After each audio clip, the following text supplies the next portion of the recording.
Ça, grand classique Disney. Voilà. Là, il n'y a pas grand classique Disney. Et pourtant, je vais leur dire que c'est des cons. Ils doivent pas le savoir. Jurassic Park, c'est quasi un film parfait, moi je trouve quand même. Le Palmacho, c'est des gens qui ont prouvé que tu peux venir d'Internet et faire du cinéma, quoi. Ah, je suis bien. Judd Apatow, c'est le réalisateur préféré des gens qui font de la comédie. C'est très vulgaire. Il est très énervé Spielberg dans le 2. À un moment, il y a un démon en merde humaine. Ouais, assez excitant, ouais, assez excitant. Je suis genre, génial, quelle idée de fou. Là, ça me met dans un mood. Je crois que c'est la plus grosse œuvre d'art que j'ai fait de ma vie, ce truc-là.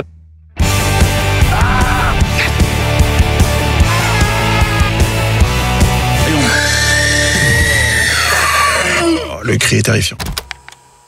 Bah moi c'est vrai que je suis un gros fan de DVD, j'en achète encore beaucoup et donc du coup je crois que chez moi j'ai genre 4000 DVD, un truc comme ça parce que vraiment j'entasse. Mais c'est vrai que je regarde des DVD depuis tout petit, bah le vidéoclub oui moi c'est l'endroit où j'allais avec mon père et mon frère et puis le week-end c'était cool parce que quand on prenait 2, le 3e était gratuit donc c'était vraiment le côté un peu boulimique. J'adorais regarder en boucle pour comprendre et puis moi je suis d'une génération du début des DVD où à l'époque il y avait beaucoup de bonus, c'était même la bagarre du bonus quoi, j'avais 2, 3, 4 DVD. Ça j'adorais ça parce que je faisais un peu mes classes dans mon coin quoi. En mode autodidacte. T'avais un peu deux types de commentaires audio. T'avais celui des anecdotes, de tournage, bon c'était sympa, mais t'avais des vrais geeks qui t'expliquaient, je te dis, moi je me souviens de Bernie.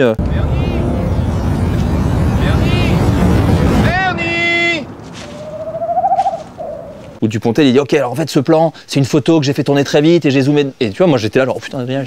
Et donc voilà et donc ça c'était super et j'ai beaucoup appris en regardant des bonus de DVD et en regardant beaucoup de DVD. Ouais, Mélancolia. C'est un souvenir d'une expérience de cinéma très forte. Je suis allé le voir au Max Linder à Paris, qui est un très beau cinéma, très grand, avec un son très fort. Et moi, il faut savoir que je suis pas le plus grand fan à la base de Lars von Trier. C'est un cinéma que je trouve un peu trop extrême pour moi, et c'est pas les choses avec lesquelles je suis le plus sensible dans ce genre-là. On y reviendra peut-être plus tard, quand c'est fun ou quand c'est voilà. Mais là, en l'occurrence, je trouve ça vraiment très difficile. Mais Mélancolia m'a parlé directement en fait. C'est des moments assez chouettes où d'un coup, un film parle d'un truc que tu ressens dans ta vie et que tu savais même pas que c'était un sujet dans ta vie et tu dis merde ça fait un écho avec des images très fortes, il y a évidemment le début mais moi c'est surtout la fin en fait, moi je me souviens de la fin, quand je vais peut-être pas trop spoiler mais qui est lié d'ailleurs à Charlotte Gainsbourg puisque c'est voilà il y a cet astre qui se rapproche dangereusement de la Terre disons et il y a un hurlement horrible de Charlotte mais qui est un peu sourd parce que il y a tout un travail de sound design vraiment excellent et je me souviens voilà de la fin du film et je sors du cinéma et vraiment mais vraiment hein, comme si je m'étais pris une énorme claque dans la gueule pendant une journée, je pense à peu près. Tu vois, je marche sans but, vraiment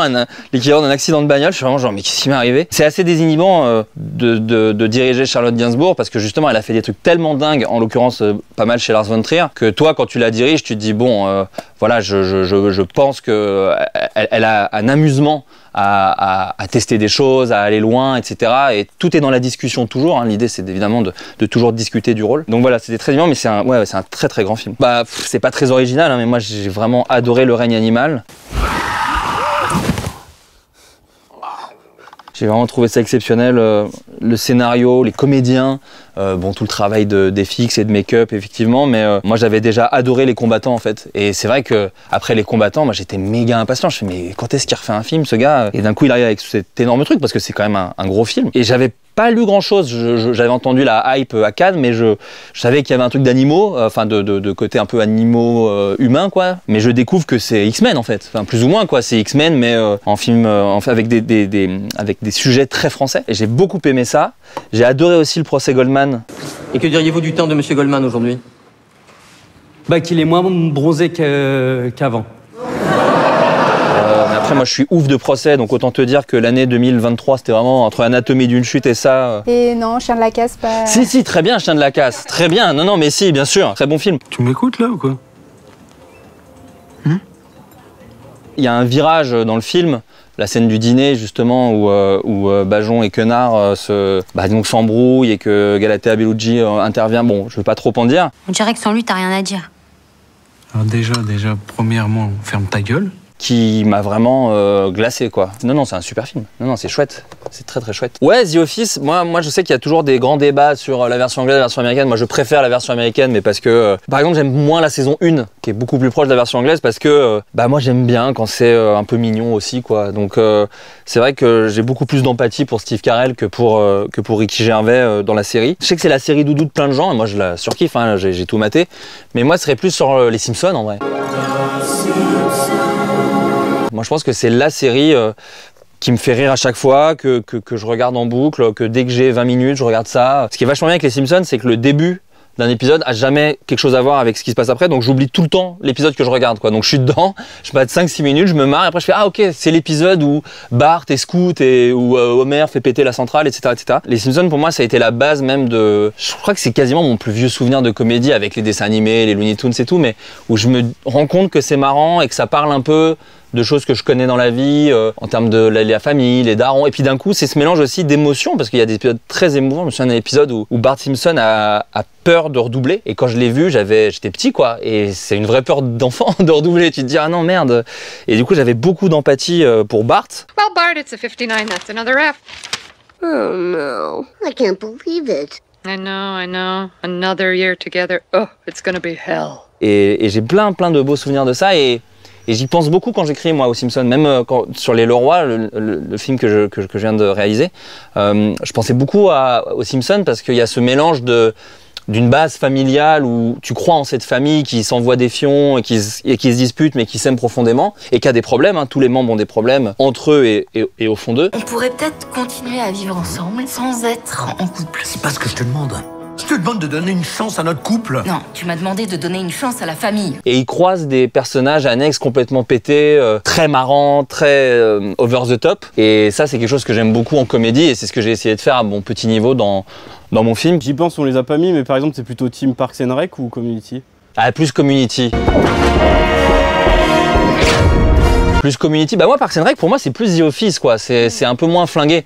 Community, c'était...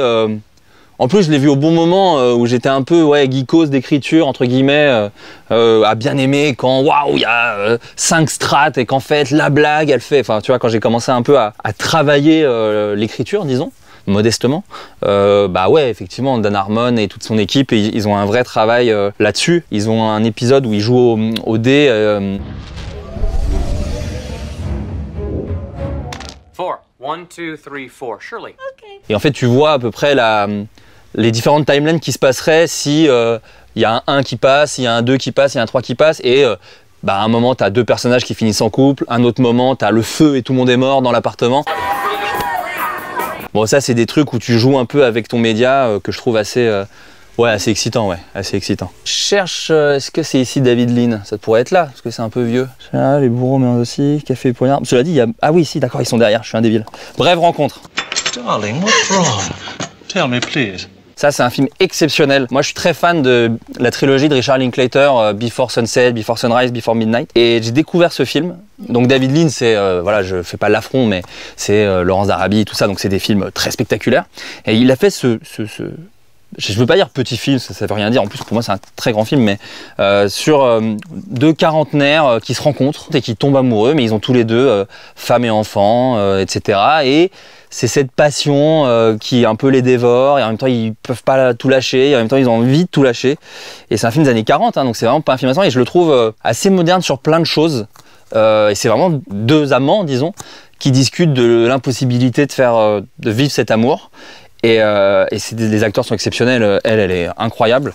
Et vraiment, c'est un super film que je conseille, parce que je trouve qu'il n'a pas vieilli, quoi. Je sais pas s'il y a des gens qui sont comme moi, mais le cinéma avant les années 70 américain, j'ai mis du temps, moi, à y aller, parce que j'étais ado, parce qu'il y a tellement de films à regarder. À l'Est d'Éden, je pense que c'est un de mes films préférés aussi.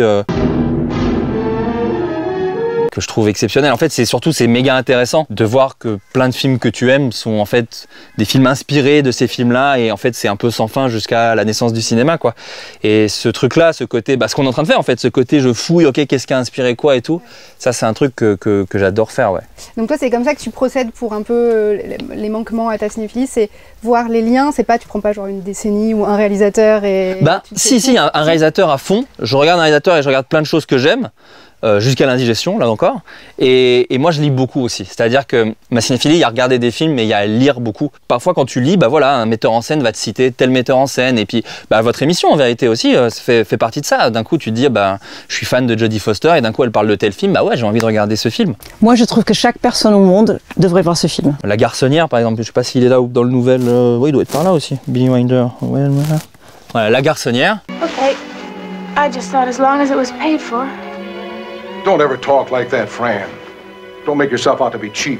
Bon, je vous cite un classique, hein, je pense qu'il y a plein de gens qui l'ont vu, mais moi, quand je vois ce film, pareil, je me dis, mais waouh, la modernité du truc, l'intelligence, la beauté des plans. En fait, Billy Wilder, c'est un gars qui a un cadre magnifique, une lumière dingue, qui n'est jamais en opposition avec la qualité de l'écriture, avec la vérité des personnages, et c'est très difficile à faire ça.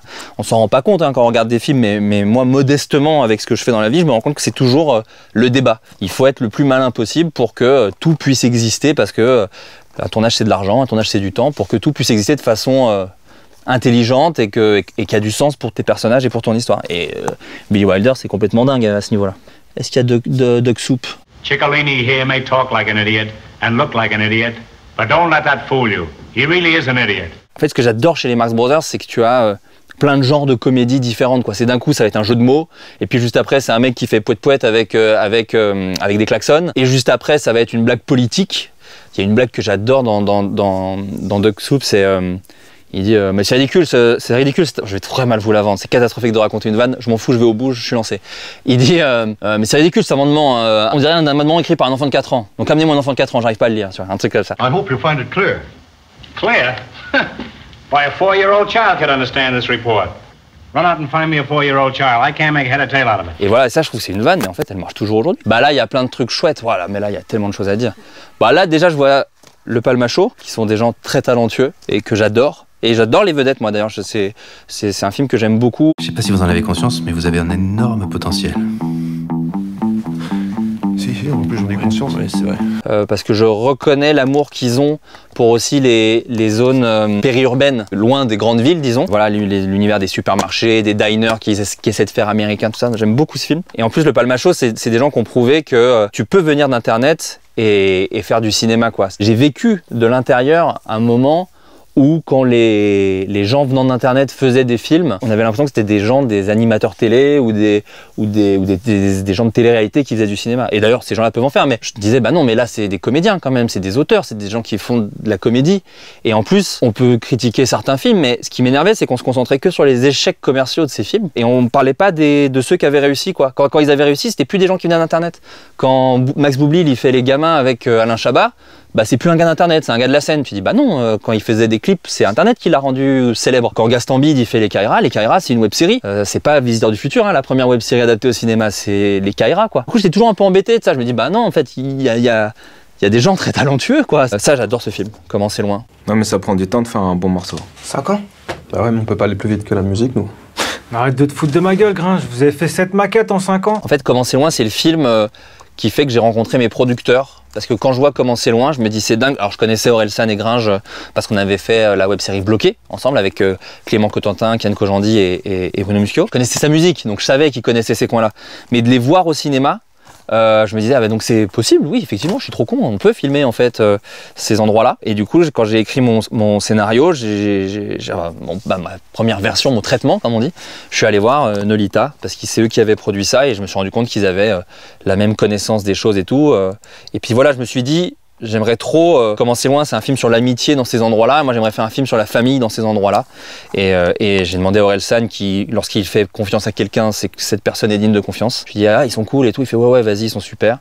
Et c'est comme ça que j'ai rencontré mes producteurs. Voilà, bon, là, il y a du Chabat, évidemment, c'est génial. Tout est génial hein, chez Chabat. Moi, j'aime tout. Re, c'est très marrant parce que moi, je l'ai vu à l'époque. Ça va être tout noir. La gueule. C'est un film qui a très bien marché, mais qui a été vendu comme un film qui a pas trop marché. Alors qu'il a quand même fait 2 millions d'entrées, hein, je crois. Enfin, qui a pas trop marché auprès de la critique, je crois, surtout. Ouais, bah il y a eu ce truc horrible, je crois, où un journal avait écrit nul en énorme, etc. Effectivement, très violent. J'ai l'impression que pour ma génération et même celle d'après, c'est complètement culte, quoi. C'est vraiment un film. Qu'est-ce que c'est drôle. C'est des films du vrai absurde, quoi. Non, c'est plus Guy. Moi, en plus, la comédie comme ça, un peu absurde, c'est ma première comédie où mes parents ils comprennent pas. Donc forcément je l'adore. C'est Eric et Ramsey, c'est les Robin des Bois, c'est KDO. Je me souviens de regarder Pamela Rose d'Éric Lartigot. Et pour aucune raison, c'est Cad qui hurle, ça sent le taureau dans un café. Mais n'empêche que ça sent le taureau ici. J'hurle de rire juste à ça sent le taureau. Et je me souviens de ma mère faire mais qu'est-ce qu'il y a de drôle là, je ne comprends même pas la blague. Et tu sais, t'es adolescent quoi, donc tu dis eh bah ouais. Ouais, tu comprends pas. Bah ouais, c'est le nouvel humour. Comme, par contre, j'ai une anecdote sur Brise de Nice. Oh non!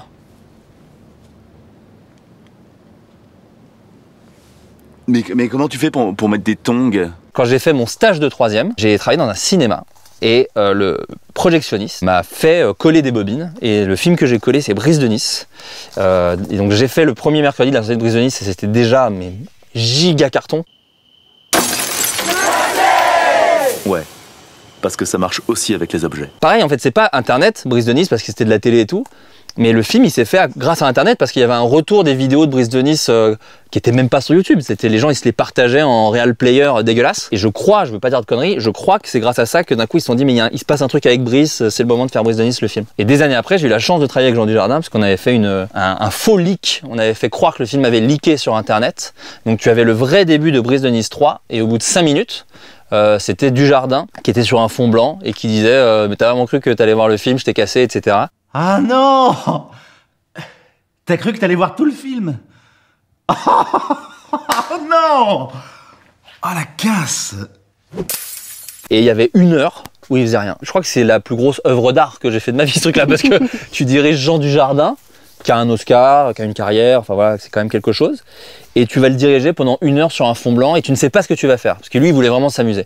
Donc tu essaies de trouver des idées pendant 1 heure, tu le filmes et tu sais qu'il faut qu'il reste en Brise de Nice pendant 1 heure. Et même lui, il m'a dit, mais ça m'a rendu fou parce que j'ai jamais joué Brise de Nice aussi longtemps, quoi, tu vois. Tandem, c'est un film incroyable. Mes parents étaient diplomates, comme tu l'ignores pas. Mais ils n'avaient pas les moyens de m'offrir une babysitter, alors ils m'emmenaient tous les soirs au casino. J'ai découvert assez tard, en vérité. Je pense que j'avais déjà... Ouais, je devais avoir la vingtaine et je découvre ce film parce que je suis dans une période Jean Rochefort, tu vois, où je me dis putain mais il est vraiment trop marrant Jean Rochefort, donc je commence à mater et je vois Tandem. Pour moi c'est le meilleur film de Patrice Lecomte. C'est pas vraiment une comédie, il y a des moments très marrants. Je remets un peu de contexte. En gros c'est l'histoire d'un animateur radio qui est joué par Jean Rochefort, qui arrive vers la fin un petit peu, il remplit moins qu'avant, etc. Et de son preneur son, enfin le réalisateur en gros de l'émission. Et ils font un jeu qui s'appelle La langue au chat. Vous donnez votre langue au chat? Où ils font le tour de France, où ils animent des émissions dans des places de villages, en tout cas de petites villes. Et c'est un road trip où tu suis les deux et c'est une histoire de voilà où tu vois ce mec flamboyant. Et moi j'adore quand les flamboyants sont pathétiques. C'est voilà, il a des grands airs, etc. Mais en fait, dans le film, il est dépendant au jeu, il est un peu alcoolique, il est très malheureux. Une vie amoureuse. Sa vie amoureuse est catastrophique. Il y a une scène bouleversante dans ce film où tu le vois au téléphone et c'est Jean Rochefort quoi. Il fait oh mon amour, oh ta robe bleue, mais oh là là je me languis de toi, etc. Oh je t'aime mon amour. Je m'aperçois que tu me manques chaque jour davantage. Et un peu plus tard dans le film, tu te rends compte qu'il appelle l'horloge parlante en fait, et que c'est juste pour montrer à son réalisateur qu'il est super, c'est une rockstar, parce que lui est fan aussi de Jean, enfin Junio est fan de Jean Rochefort dans le film, et c'est bouleversant. Et il y a un peu de comédie aussi, parce qu'il y a une scène où il passe en voiture près de gens qui pique-niquent au bord de la route, et Rochefort est totalement en colère, il sort et il les insulte de tous les noms parce qu'il dit mais c'est ça mon public, c'est ça mon public. Tu crois que c'est ça mon public? Et il y a une phrase que j'adore, il dit regarde-moi, c'est con. Tiens, arrête-toi, je vais leur dire que c'est des cons. J'adore cette phrase. Arrête-toi, je vais leur dire que c'est des cons. Ils doivent pas le savoir, même. Il dit, je vais leur dire que c'est des cons. Ils doivent pas le savoir. Tiens, arrête-toi, je vais leur dire que c'est des cons. Ils doivent pas le savoir. Et voilà, et c'est un film très beau aussi. En plus, l'image est magnifique. Le scénario est très fort. On rit, on pleure. Et il y a des trucs très chelous aussi, parce que Lecomte, il a une poésie, moi, que j'adore. Où il y a un moment où Junio, il pile, je sais pas quoi. Il dit, ah, j'ai vu un gros chien rouge, ou je sais pas quoi. Enfin, il y a des trucs très absurdes aussi. Et pour moi, c'est tout ce que j'aime chez Patrice Lecomte. C'est-à-dire que c'est un peu drôle, c'est surtout très émouvant, il y a beaucoup de poésie. Et c'est ce qu'il faisait très bien dans les années 90. Fascinante la filmographie de Patrice Lecomte. Et je trouve que... Enfin oui, et puis il est bronzé, j'ai oublié. Il est bronzé font du ski, quoi. Encore reverrai-je, pays merveilleux. Non mais tu vois, c'est te dire la maestria du gars pour faire des films aussi différents et tous cultes quoi. Et moi je voulais qu'il fasse une apparition dans mon film Patrice Lecomte. Il devait faire un gag, juste une réplique, parce que j'adore quand les réalisateurs font un guest dans un film, quand John Landis le fait beaucoup dans les films des autres, Spielberg dans les Blues Brothers et tout. Et bah moi je me dis ça se trouve je ferai plus jamais de film et je veux prêter allégeance parce que vraiment je me suis beaucoup inspiré du cinéma de Patrice Lecomte pour Nous les Leroy. Tourné à Dijon donc c'était compliqué pour le faire déplacer. Genre il avait un peu la flemme, mais je lui ai écrit une lettre et il m'a très gentiment répondu et il m'a dit très gentiment j'aurais adoré, j'adore ces comédiens, malheureusement ça va pas le faire, etc. etc. Voilà, bon bah ça aussi, hein, ça c'est chef-d'œuvre absolu.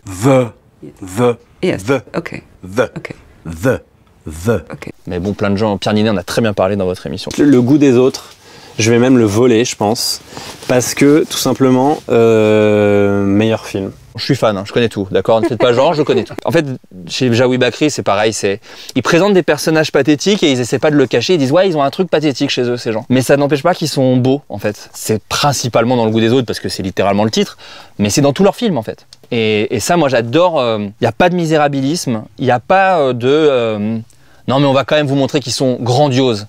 Ils sont pas grandioses, mais en étant eux-mêmes, et ce côté pathétique, c'est quand même des humains qui ont des choses à dire, en fait. C'est des humains qui sont touchants. Et dans leur bassesse, ils nous rappellent nous, quoi. Et bon, ça fait peut-être un peu naïf de dire ça, mais moi, c'est vraiment ce qui me touche le plus au cinéma. Je suis obligé quand même de parler de, voilà, à quel point, surtout dans ce film d'ailleurs. J'ai mangé du camembert et après, pour faire passer le goût du camembert, j'ai pris du vin. Tu es fan? Mais moi, je veux du fromage, je prends du fromage. Y a pas de fromage, c'est du poison, ça! C'est un acteur exceptionnel, moi, avec qui j'ai la chance de travailler, j'ai eu la chance de travailler, et j'espère que j'aurai la chance de travailler à nouveau avec lui. Attends, Valérie, tu as pété? Mais non, Marc, je te jure que cette fois, je n'ai pas pété. Et en plus, je pense qu'il nous a pas tout montré encore. Et ça, c'est toujours très excitant. Là, on s'est rendu compte que c'était une machine de guerre, de comédie, voilà, qui a en plus une exigence. Enfin, ça se voit pas quand vous voyez ce qu'il fait. Parce que, justement, il faut pas que ça se voit. Mais il a une exigence dans le travail que moi, j'ai très peu revu dans ma petite carrière. Ça fait 10 ans que je fais ça. Ouais, je vais essayer de pas être trop long. Mais là, bon, ça, c'est le film que je regarde le plus. Come on, dude, I'm not cute like you. I don't look like Jackson Brown. I look like Jon Favreau. En fait, c'est un film qui est pas tant célébré en plus, j'ai l'impression. Enfin, mais tout Judd Apatow en France. Ouais, en France, Judd Apatow. Mais en fait, c'est très marrant. J'ai l'impression que Judd Apatow, c'est le réalisateur préféré des gens qui font de la comédie.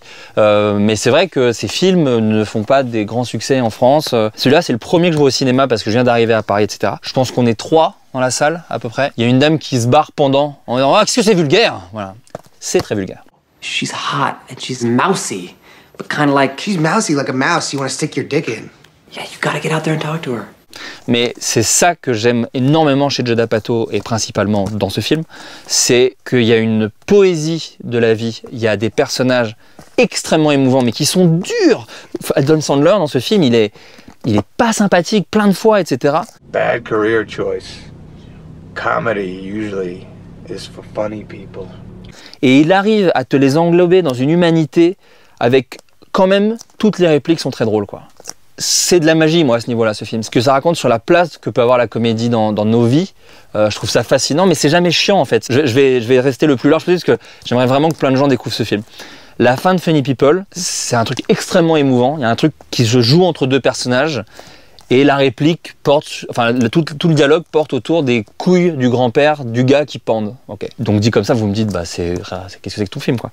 Et en fait, je vous jure, c'est très émouvant. Et c'est ça que je trouve formidable, quoi. Moi, je pense qu'en fait, ça, c'est son film peut-être le plus personnel. Tous les films de Judd Apatow sont personnels, puisque même quand il fait 40 ans toujours puceau, il parle du fait que lui, il n'était pas à l'aise quand il avait 20 ans. Je pense qu'il le met à 40 ans, mais que c'est lui quand il avait 20 ans. Quand il fait Knocked Up avec Seth Rogen, il parle de la grossesse de sa femme. You take off your earrings too. They weigh what, 80 pounds? They're made out of moon rocks, aren't they? Do not make fun of me. Okay, I am hormonal, I am terrified, and I am falling apart, so stop treating everything like it's a big joke. Quand il fait This is 40, ça me paraît évident qu'il parle de son couple. Donc tout son cinéma est très personnel et je trouve ça assez fascinant et même malin de sa part de se dire peut-être j'ai dit beaucoup de choses là, peut-être que j'ai raconté plein de trucs, je vais aller voir d'autres gens et les aider modestement à raconter leurs histoires. Et c'est comme ça qu'il fait Trainwreck avec Amy Schumer, c'est comme ça qu'il fait King of Staten Island avec Pete Davidson, c'est comme ça qu'il produit 1 milliard de gens très talentueux comme Girls de Lena Dunham, okay, une série sublime. Le plan de carrière de Judd Apatow, je le trouve humainement beau en fait, un peu différent quand même, mais similaire. Clerks. You know what the fuck you looking at? I'll kick your fucking ass. Shit, yeah. Do that motherfucker owe me $10? Moi, c'est marrant, j'ai pas commencé avec Clerks. J'ai commencé, je pense, avec Dogma, qui est son film de Kevin Smith le plus populaire. Disons, il y a déjà Ben Affleck, il y a déjà, enfin voilà, c'est un gros budget. Dogma, c'est 2 anges déchus qui sont envoyés sur Terre parce qu'ils ont fait de la merde, et ils ont trouvé une faille dans l'église catholique pour revenir au paradis. Sauf que si tu es banni du paradis, tu n'as pas le droit de revenir. Et si tu prouves que Dieu a tort, plus rien n'a de sens, et c'est la fin non seulement de la terre, mais du paradis et de l'enfer. C'est un pitch de nouvelles, de fantastique dingue, sauf que c'est des blagues sur la branlette, et il y a George Carlin, et il y a Alan Rickman, et il y a Linda Florentino, Salma Hayek, enfin le casting, il y a Chris Rock, enfin c'est bon, le casting est dingue. Moi je découvre avec ce film, et je pense qu'adolescent, j'ai ce goût du... c'est un peu trash, les dialogues ils sont secs, et j'adore toujours ce film, hein, c'est un film. À un moment il y a un démon en merde humaine, bon moi j'ai 14 ans, donc à un moment je suis genre génial, quelle idée de fou, oh là c'est le meilleur film de tous les temps. Et je découvre et je fouille, comme je disais, je fouille et je découvre Clerks 2, qui est que je vois avant le 1 et qui me touche beaucoup, que je trouve très fort, très drôle, très efficace, génial. Et voilà, je découvre Clerks et pareil, il y a le cinéma du gars et il y a le gars qui m'inspire aussi parce que quand il parle, il dit ouais voilà, moi je travaillais dans une épicerie puis je me suis dit je fais un film quoi.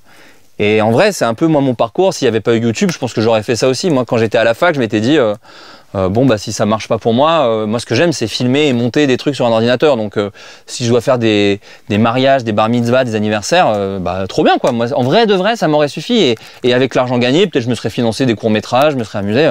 Honnêtement, je dis ça sans fausse humilité, je pense vraiment que j'aurais kiffé faire ça aussi.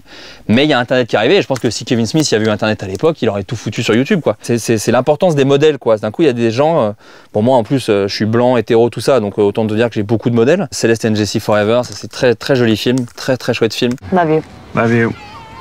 Moi je trouve qu'en termes de film de divorce, celui-là c'est le plus... Ouais, c'est un joli film sur la séparation et c'est un film vraiment du point de vue surtout de Rashida Jones qui je crois l'a coécrit, je veux pas dire de bêtises, ouais c'est ça. Et avec son ex d'ailleurs. Avec son ex, ouais. bon délire. Et non, c'est un très joli film et pareil, faut pas trop en dire pour pas spoiler, mais c'est marrant, quand j'étais jeune, j'adorais les films sur la passion amoureuse quoi. C'était des trucs genre waouh, parce que je connaissais pas et que je me disais ça a l'air d'être trop beau de quasiment mourir pour, tu vois. Et maintenant je trouve que c'est tellement plus beau les films où c'est plus difficile où il y a le quotidien, où c'est plus mélangé, où il y a du beau dans la vie de tous les jours, quoi. Je pense que c'est les films qui me touchent le plus. Started smoking again.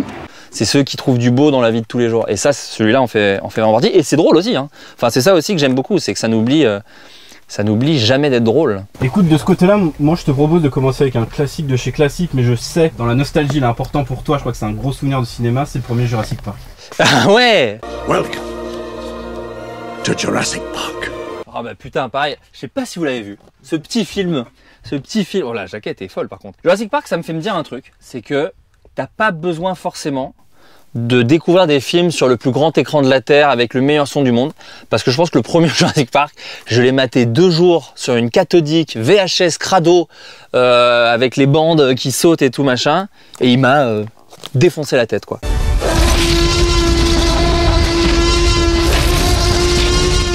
C'est quasi un film parfait, moi je trouve quand même Jurassic Park.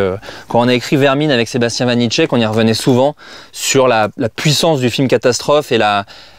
Enfin, ce qui est génial, c'est que c'est d'abord un film de dinosaures, donc déjà, c'est quand même exceptionnel. Et en plus, tous les persos sont sublimes. C'est-à-dire que Sam Neill, putain, Laura Dern, Jeff Goldblum, enfin, ils sont tous incroyables, marquants, tu te souviens d'eux. Et le film est extrêmement bien rythmé, il te fait passer, mais ça c'est le génie de Spielberg, des trucs énormes que sur n'importe quel autre film, tu dis, pardon, n'importe quoi. Mais par la puissance de sa mise en scène, par le fait qu'il est fasciné parce qu'il filme en fait tout simplement. Et j'ai même un très bon souvenir du 2 que pour le coup j'ai vu au cinéma et où je devais être un peu jeune parce que le 2, je crois que c'est 97 donc je devais avoir 6 piges. T'as 2-3 scènes de mise à mort. Le 2 il est méchant, hein. Le 2, t'as littéralement une scène où le T-Rex marche et écrase un gars et le gars est encore collé comme si c'était une merde de chien. Enfin tu vois, donc c'est vraiment... Il est très énervé Spielberg dans le 2. Tu sais, j'ai une petite fille et bon, elle a 2 ans, donc 2 ans c'est un peu jeune, mais j'attends quoi. Alors peut-être ça va la saouler qu'elle va me dire « Papa, j'en ai rien à foutre ». Mais c'est des films où je me dis, je te jure, c'est un des moments que j'attends le plus dans ma vie, de dire le moment où je vais montrer Gremlins, Jurassic Park, tu vois, tous ces classiques là, ça va être quand même exceptionnel. Magnolia. Respect the cock. On parle de personnages, bon je vais pas faire 1000 ans, c'est un classique. Pareil, il dure 3 heures, moi je vois pas le temps passer. On parle de, voilà, de trucs paternels, conflictuels, bon bah là je suis servi. Et en plus, c'est la marque quand même des très grands metteurs en scène. Je pense que je change de film préféré de Paul Thomas Anderson toutes les semaines, à peu près. C'est-à-dire que là, quand on en a parlé, c'était Magnolia. Mais une semaine après, j'aurais pu vous dire There Will Be Blood. Une semaine après, j'aurais pu dire Boogie Nights. Voilà, c'est vraiment, même The Master, un film, je trouve, très sous-coté. J'aime tous ces films, quoi. C'est fou, à chaque fois qu'il fait un truc. Bon, ça, c'est un film sublime aussi. I'm taking you to jail, motherfucker.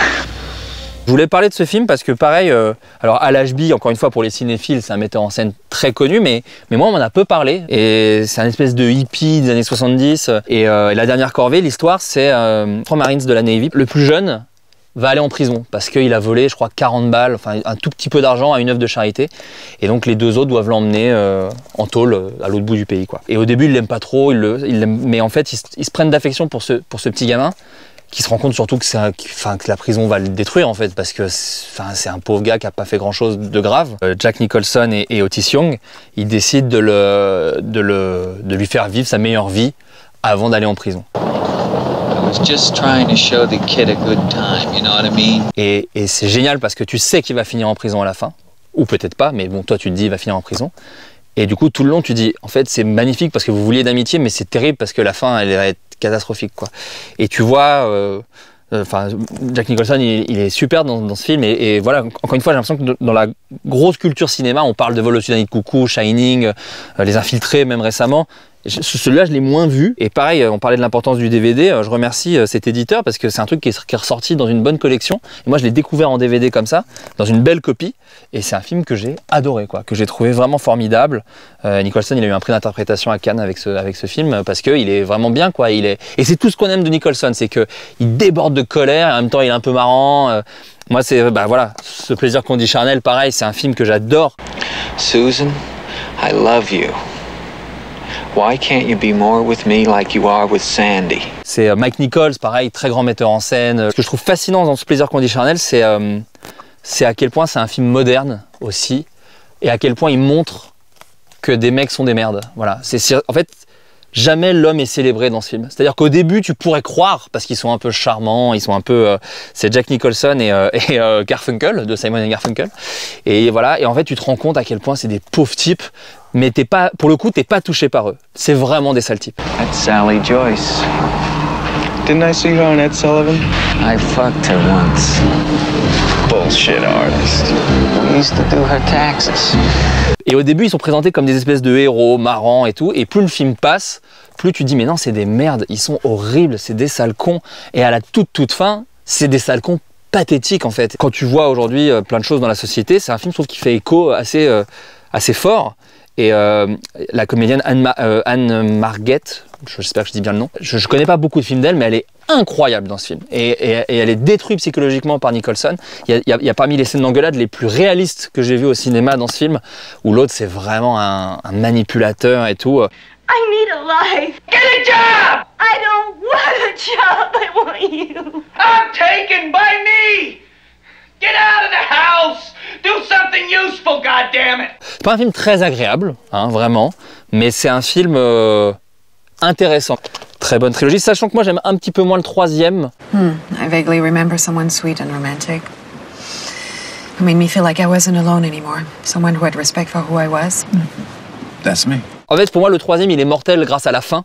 Je trouve que la fin est très logique et c'est pour ça qu'il ne faudrait pas qu'ils en fassent d'autres. Je sais que les fans adoreraient qu'il y ait un quatrième, et pour moi... Je crois qu'il a dit que peut-être un truc à 50 ans. Bon, après, il est tellement fort, Linklater, mais je trouve que la fin est parfaite pour la trilogie.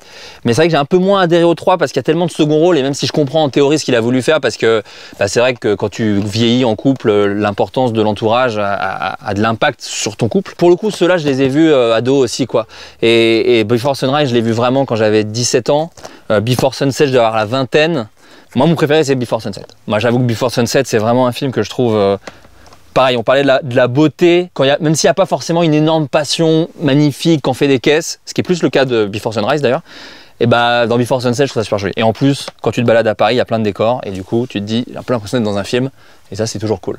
Moi, j'arrête pas de vous parler de comédie, mais moi, quand j'ai commencé à filmer des petits trucs, c'était des films d'horreur. Donc ouais, moi, j'avais fait un premier court-métrage très très nul sur un tueur qui vivait dans un bar tabac et qui assassinait des gens, mais qui, du coup, tout le monde avait 15 ans, 16 ans, donc bon, c'était pas très crédible.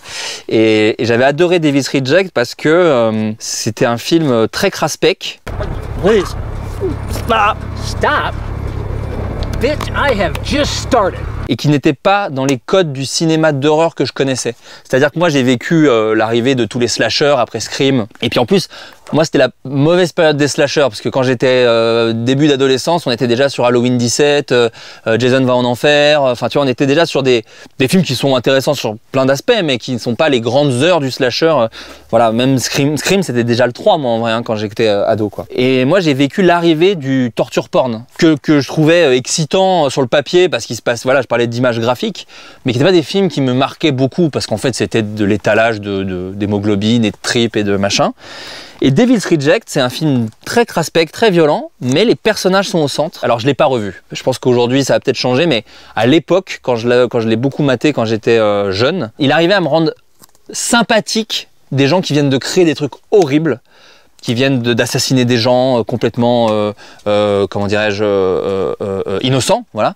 Et d'un coup, j'avais un peu d'empathie pour eux et je me sentais mal d'avoir de l'empathie pour eux. Et ça, je trouvais ça brillant. Voilà. Et donc moi, j'adorais ça, mais après, si je dois vraiment citer un cinéma d'horreur qui m'a beaucoup parlé et qu'en plus je peux revoir avec beaucoup de plaisir, c'était, en vrai, c'était Alexandre Aja, quoi. C'est vrai que La Colline à des yeux, le remake,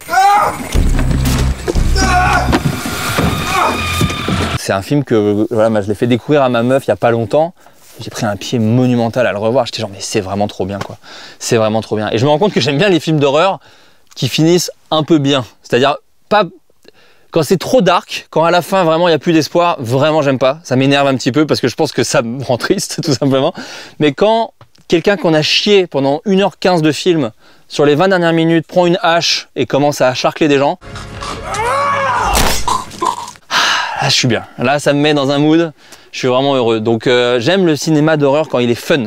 Et c'est pour ça qu'on s'est très bien entendu avec Sébastien Vanitschek sur Vermine, parce qu'on avait vraiment la même volonté, le même amour du film de monstre et du film d'horreur, où c'est aussi un peu amusant quand même. C'est pour de faux, c'est un train fantôme, voilà. Bah ouais, Evil Dead, c'est un classique.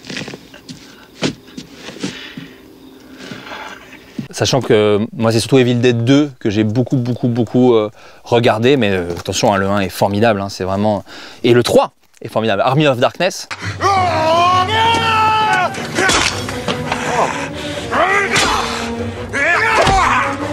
C'est un film que j'adore, je trouve qu'on cite moins parce que c'est le moins horrifique, c'est le plus grand public, c'est celui où Ash se retrouve dans le monde médiéval.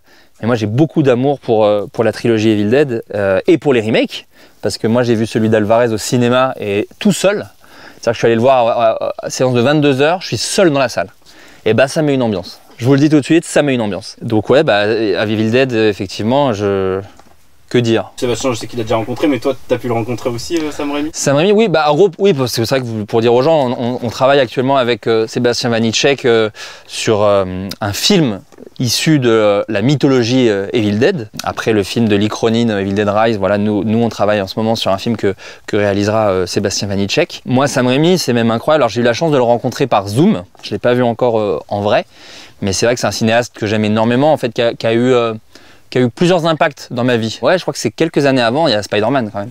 Pour les gens de ma génération, Spider-Man 1 et surtout Spider-Man 2, qui est pour moi, très sincèrement, un des plus grands films de l'histoire du cinéma. Ah bah il est là, regardez. Magnifique. Voilà, Spider-Man 2. The power of the sun in the palm of my hand. C'est...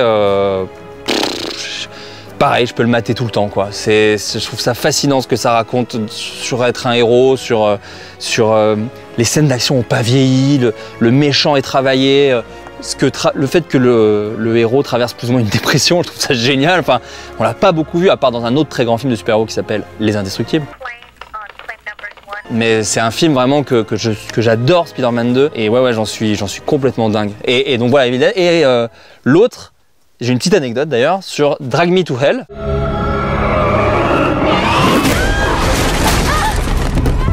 Qui était un peu son retour au cinéma d'horreur après...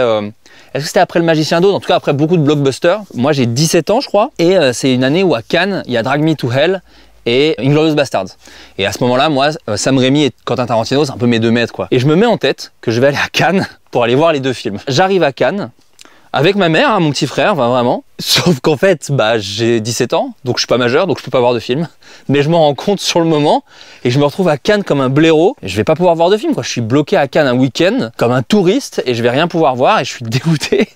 Donc je commence à me dire, bon bah faut que je parle à des gens, quoi. Faut qu'au moins que je rencontre, enfin tu vois, je suis là, quoi. Et j'attends devant le Martinez dans l'espoir de voir des stars, tu vois. Et je vois Sam Raimi qui sort d'une bagnole, Et donc je fais ah, Sam Raimi, machin. Et le fait est que j'avais un Mad Movies, un magazine d'horreur consacré à Sam Raimi. Et je fais ah, I'm a big fan, mais à ce moment-là, j'ai 17 ans, mon anglais, bon, déjà il est pas dingue aujourd'hui, mais il est flingax. Donc machin, et il me voit. Et il lit un peu le magazine et il fait ok, c'est un bon magazine et tout. Je fais ouais, trop bien, on peut prendre une photo. On prend une photo. Il me dit bon bah ravi de t'avoir rencontré. Je fais ouais bah merci beaucoup, etc. Donc t'imagines bien que quand Sébastien m'appelle 15 ans après pour me dire ça te dit de faire un Evil Dead, elle est dingue. J'ai encore la photo quoi. J'ai encore la photo avec Sam Raimi où je suis tout jeune et donc forcément là l'histoire elle est jolie à ce niveau là quoi. Et ça prouve que je suis pas un poseur. Je suis vraiment fan de Sam Raimi. Je suis vraiment comme un ouf sur ce mec. Verhoeven, ouais. On se sert de gros monstres, de gros insectes, comme dans Vermine, pour derrière parler d'un sujet de société. Est-ce que c'est pas une source d'inspiration ou quelque chose qui te parle dans ton cinéma, toi? À ce niveau-là, je sais pas si ça nous a inspiré. Après, c'est sûr qu'on a parlé de Starship Troopers, parce que moi, j'adore ce film. On peut parler de la société, c'est un peu ridicule dit comme ça, mais on peut parler, disons, de sujets sans oublier le côté fun. Je sais pas à quel point il l'a vu Sébastien, je ne veux pas parler à sa place, mais moi je sais que ça c'est un film que j'adore. Mon père l'avait en laserdisc et je le matais en boucle. Et non, moi Starship Troopers c'est vraiment un film que j'adore et effectivement ça n'oublie jamais d'être fun. Et ça c'est toujours, je sais que ça pour le coup c'est ce qui nous rejoint avec Sébastien, c'est qu'on veut d'abord qu'un film soit fun et après on essaie de glisser des choses. Et s'il y a des gens qui veulent le voir, c'est trop bien. Mais si vous n'êtes pas sensible à ça, vous passez quand même une bonne séance. Puis même nous, on en parle là aujourd'hui parce que Paul Verhoeven, c'est vraiment un Européen qui a très bien réussi sa transition aux States. Donc parfois, là, en ce moment, quand on écrit, on en parle un peu aussi. Tu vois, on regarde comment il a fait des choses. Go animation ? Allez, parce que oui, bien sûr, Vice Versa, c'est un chef-d'œuvre. Bien sûr, Là-haut, bien sûr, Le Roi Lion, bien sûr, Monstres et compagnie. Moi, c'est vraiment des films. Voilà. Mais Dingo et Max, je trouve que c'est un film très sous-coté de la période de Disney. Pourquoi? Et j'ai toute une argumentation à ce sujet. Il sort entre Le Roi Lion et Pocahontas, d'accord? Et c'est un film qui n'est pas du tout spectaculaire.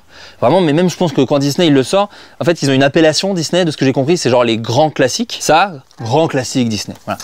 Là, il n'y a pas grand classique Disney. Et pourtant, pour moi, c'est le Lady Bird de Disney, quoi. C'est le After Sun de Disney. C'est un film extrêmement bien écrit pour dépeindre la relation père-fils. This is the stupidest vacation. You drive me from home, you jam me in this dumb car, then drive 1,000,000 miles away to see some stupid rat show. Call me when the trip's over. C'est pas le père dur, enfin c'est dingo hein, en même temps, mais c'est pas le père dur. C'est un père qui aime beaucoup son fils et son fils grandit et il lui dit moi je veux vivre ma vie. Il y a une scène vraiment très jolie dans ce film où le fils dit enfin à son père il faut que tu comprennes que je veux vivre ma vie maintenant. Et le père dit oui mais moi j'espérais quand même en faire encore un peu partie. You're my son, Max. No matter how big you get, you'll always be my son. Et en vrai, c'est trop beau quoi cet échange pour un Disney où c'est le film de dingo. Parce que là on est genre mais c'est un film vraiment très bien écrit même sur le mal-être adolescent. Encore une fois enrobé à la sauce Disney, mais la première scène du film, pour moi elle dit tout. C'est lui, Max donc, qui rêve de son amoureuse, enfin la fille qu'il aime mais il a jamais osé dire ses sentiments. Et ça devient un film d'horreur et il se transforme en dingo. Donc il a les dents qui poussent, il fait le bruit de dingo, etc. Et il se transforme en son père. Bah pardon, mais c'est toute la thématique pour moi du film, et c'est même toute la thématique de quand t'es jeune et que tu dis moi je veux pas devenir mon père, et le plus gros cauchemar de ce gamin c'est de devenir son père. Et on est dans un film dingo. Bah moi je suis fasciné. J'ai tout dit, j'ai plus de salive, il y a plus de batterie, ça fait plaisir, mais merci de m'avoir écouté. Il y a plein de trucs cool hein. J'essaie de réfléchir, c'est marrant, j'ai tous les anciens vidéoclubs en me disant faut que j'essaie de trouver quand même des trucs qui n'ont pas été dits.